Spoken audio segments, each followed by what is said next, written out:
आपका नाम क्या है? बीवी नाहिदा खातून। माहिनूर कौन थे आप? माहनूर मेरी लड़की थी, एकलौती। कितना उम्र था? 16 साल की एकलौती लड़की थी। 16 साल की। पढ़ती थी वो? पढ़ती थी। कौन सी क्लास में? मैट्रिक में फर्स्ट डिवीज़न की थी। कैसे हुई घटनाबाजी? फिर मेरी बेटी हमको पूरा डॉक्यूमेंट्स लेके जेरॉक्स करने के लिए निकली, हमको कह के गई। हम बोले कि जल्दी जाओ, जल्दी आ जाइए। तो कुछ इंतज़ार किए, कुछ देर तक नहीं आई तो हम खोजबीन करने लगे। खोजबीन करते करते जिस घर में घटना हुई उसका, उस घर में वो घर तक पहुँचे, वहाँ भी पूछे कि माहिनूर आई है, तो नहीं नहीं आई है। तो फिर हम खोजते खोजते ही रह गए। फिर उसका साइकिल लेके हम छोटका बेटा को लेके खोजे, फिर नहीं नहीं मिली। फिर सुबह जो है 25 तारीख को वो मेरे घर पर आई। नहीं, पर खोजते खोजते रात में हम घर आए तो उसका बैग में हम एक मोबाइल निकाले। एक मोबाइल मिला।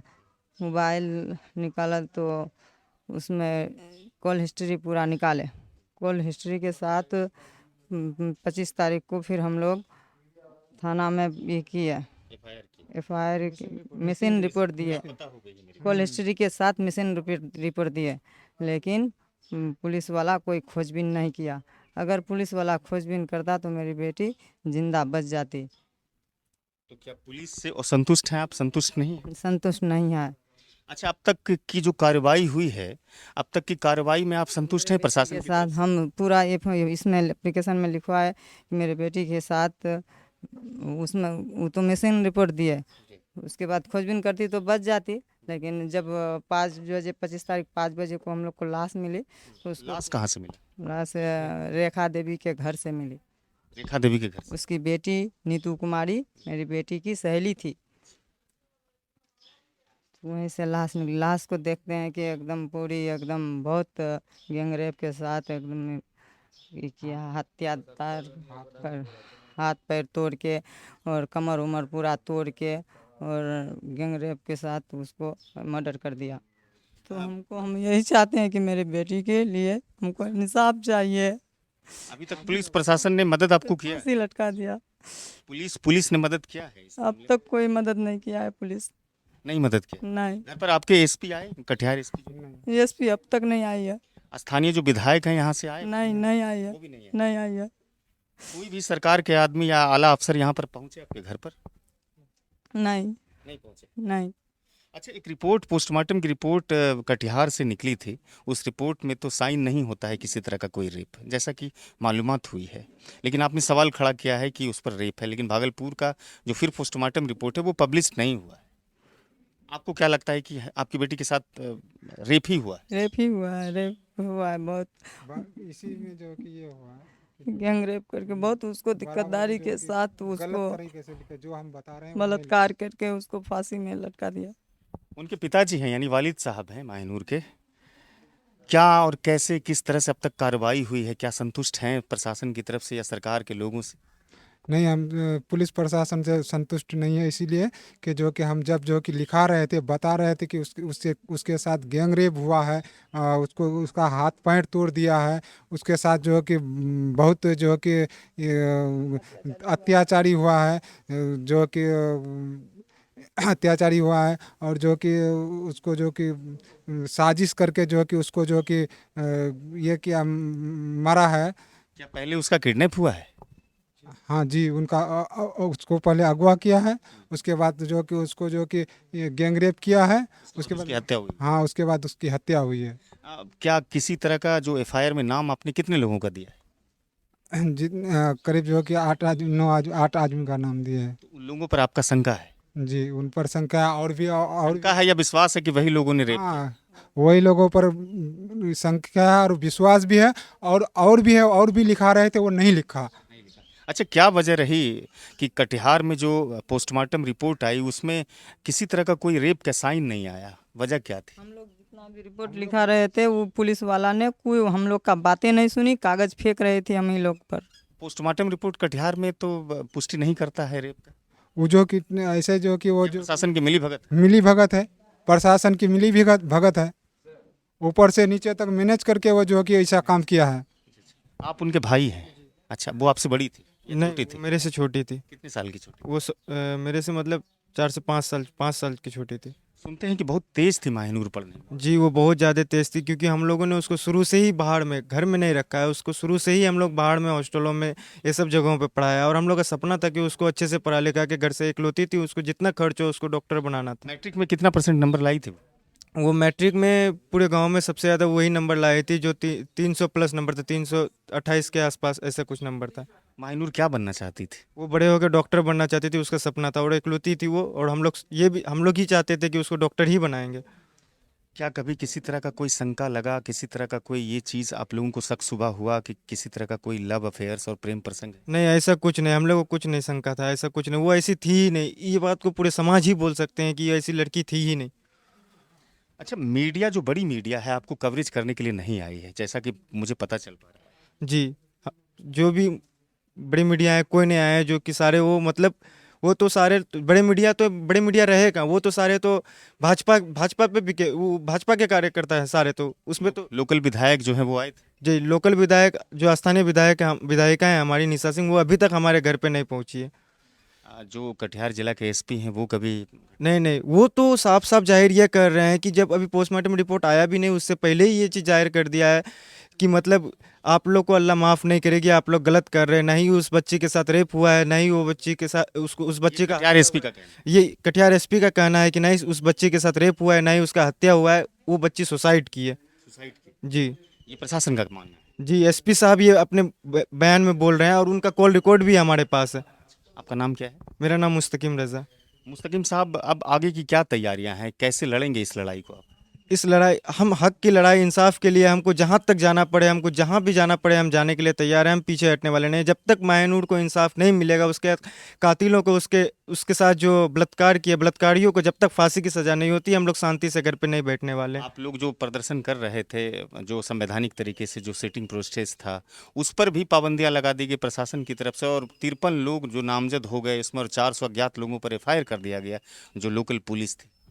जी, हुआ यूँ कि जो हम लोग वो धरना पे बैठे थे, हम लोगों ने कॉलेज मोड़ पे जो बैठा था, मेरी माहिनूर की बॉडी वहाँ रख के हम लोग चारों तरफ से पूरे पूरे फैमिली बैठे हुए थे, और सारे जो स्थानीय जो कार्यकर्ता है, नेता होता हैं, जो भी थे, वो लोग सारे शांतिपूर्वक हम लोग मतलब जस्टिस पर माहिनूर कर रहे थे।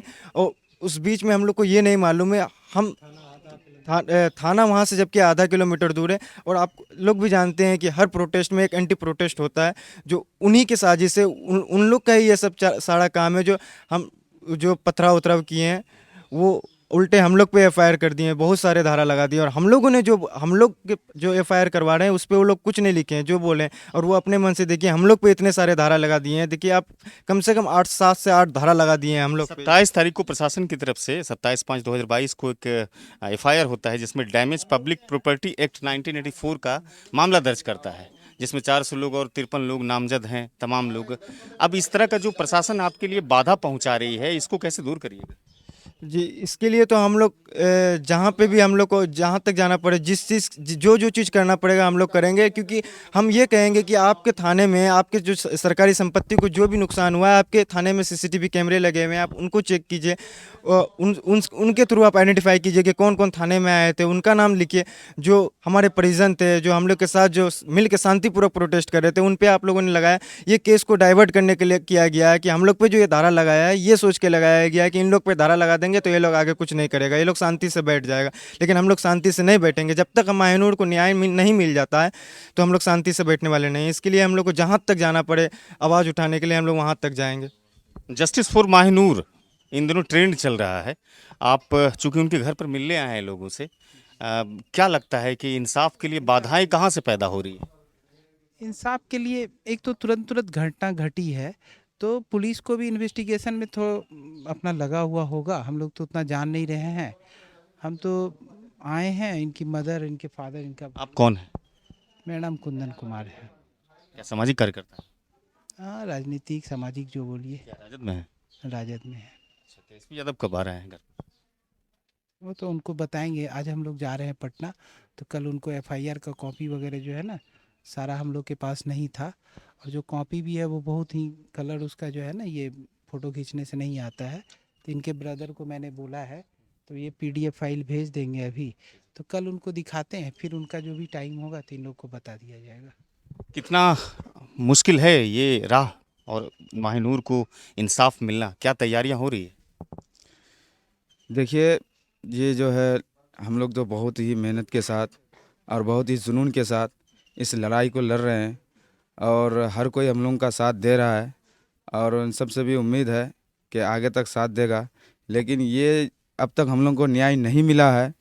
इसमें जो है बहुत ही ज़्यादा जो है प्रशासन जो है इसमें नहीं इन्वॉल्व नहीं है और हर तरह से ये सब चीज़ जो है मैनेज किया जा रहा है। जहाँ से भी अगर काम होगा उस काम को जो है उसमें बाधा डाला जा रहा है, जिस कारण से जो है ये जल्द से जल्द हम लोग को न्याय नहीं मिल रहा है। मैं उन बाधा डालने वालों से कहना चाहूँगा कि अगर तुम्हारी बेटी के साथ अगर ये दुर्घटना होता, क्या तुम भी अपनी बेटी का दलाली करते?